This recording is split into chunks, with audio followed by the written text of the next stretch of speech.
اعوذ باللہ السمیع العلیم من الشیطان الرجیم بسم اللہ الرحمن الرحیم۔ سورۃ البقرہ آیت نمبر 180 میں اللہ تعالیٰ فرماتے ہیں کہ تم پر فرض کیا جاتا ہے کہ جب تم میں سے کسی کو موت کا وقت آ جائے تو اگر وہ کچھ مال چھوڑ جانے والا ہے تو ماں باپ اور رشتہ داروں کے لیے دستور کے مطابق وصیت کر جائے۔ اللہ سے ڈرنے والوں پر یہ ایک حق ہے۔ پھر اللہ تعالیٰ سورۃ بقرہ میں آیت نمبر 182 میں کہتے ہیں کہ اگر وصیت کرنے والے کی طرف سے یا تلفی کا اندیشہ ہو تو وصیت کو بدل کر وارثوں میں صلح کرا دے تو اس میں کچھ گناہ نہیں، بے شک اللہ بخشنے والا اور رحم کرنے والا ہے۔ تو دوستو، وصیت مرنے والے کے اس حکم کو کہا جاتا ہے جس پر موت کے بعد عمل کیا جاتا ہے۔ مثلا اگر کوئی شخص انتقال کے وقت یہ کہے کہ میرے مرنے کی جائیداد میں سے اتنا مال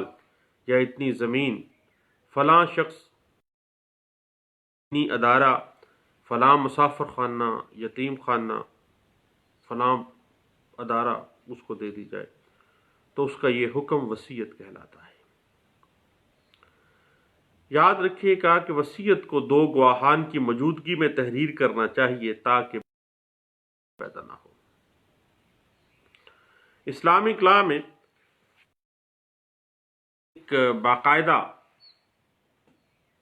ایک قانونی پرسپیکٹو کے طور پہ سامنے آتی ہے، کیونکہ قانون میراث کی روح سے جن عزیزوں کو وراثت میں حصہ نہیں پہنچ رہا ہے، مثلا کوئی یتیم پوتا یا پوتی موجود ہے،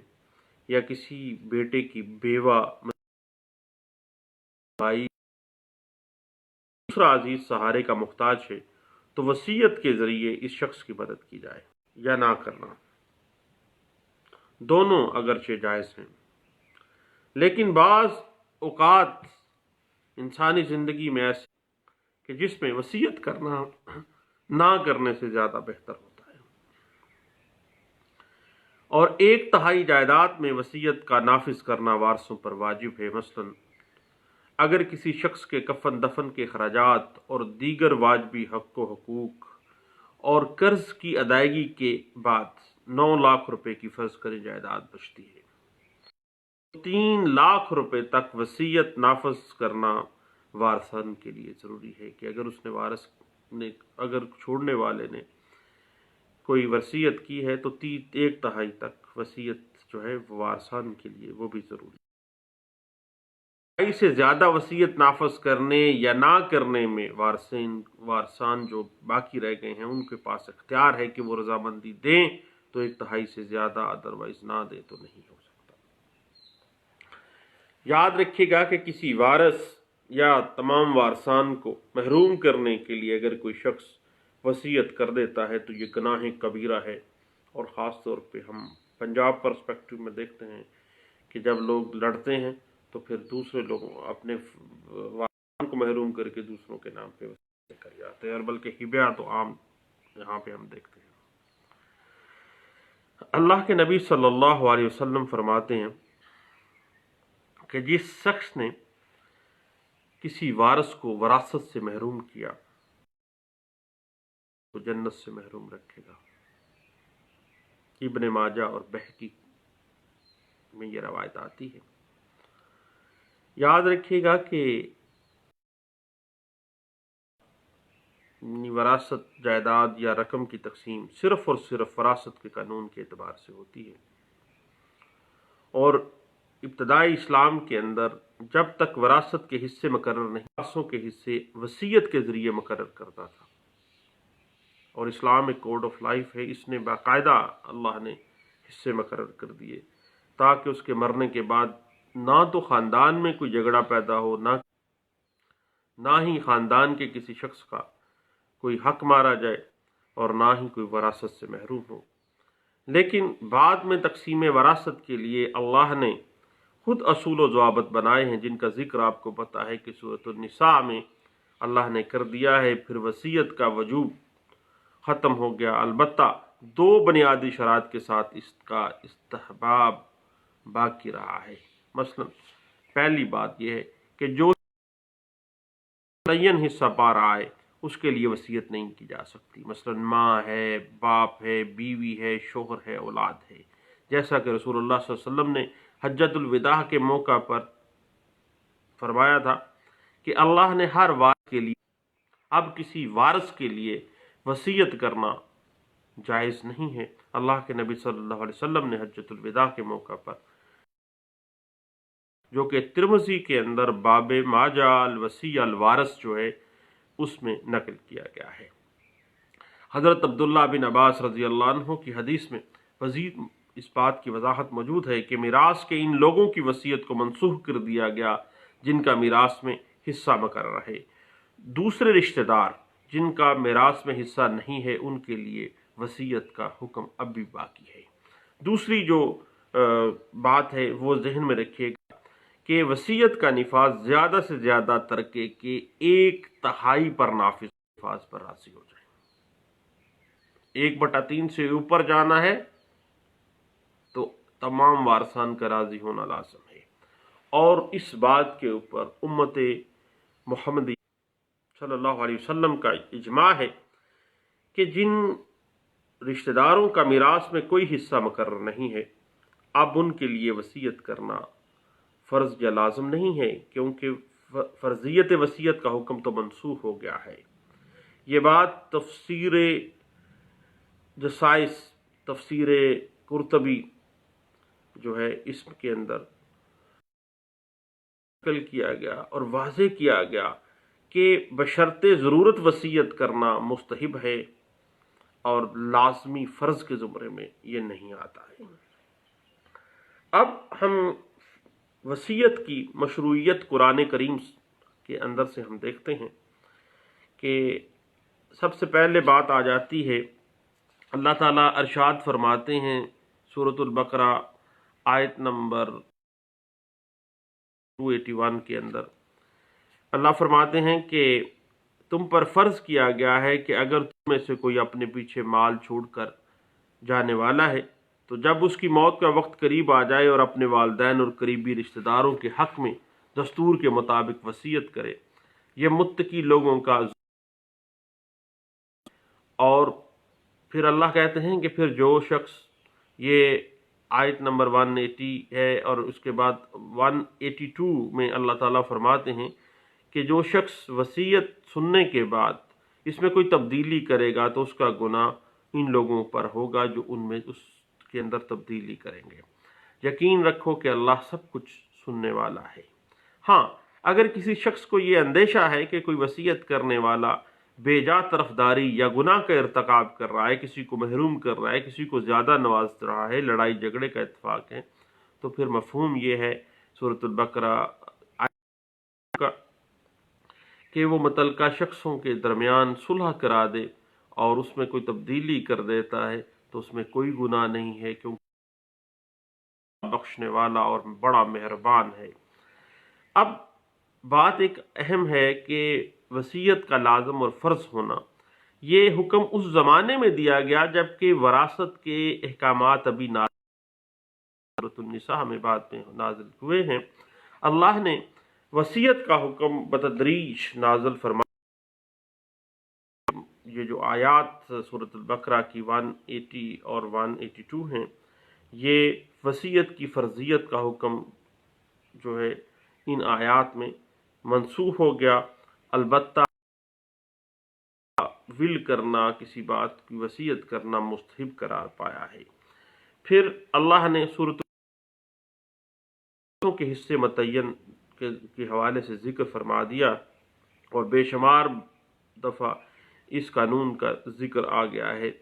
اور یہ ساری تقسیم اس وصیت پر عمل کرنے کے بعد ہوگی جو نے کی ہے۔ میں کوئی قرض ہے تو اس کی ادائیگی کے بعد، کہ مرنے والے کی کفن دفن کا انتظام ہونے کے بعد جو وراثت آ گئی وہ سب سے پہلے اس کی وصیت اور اس کے بعد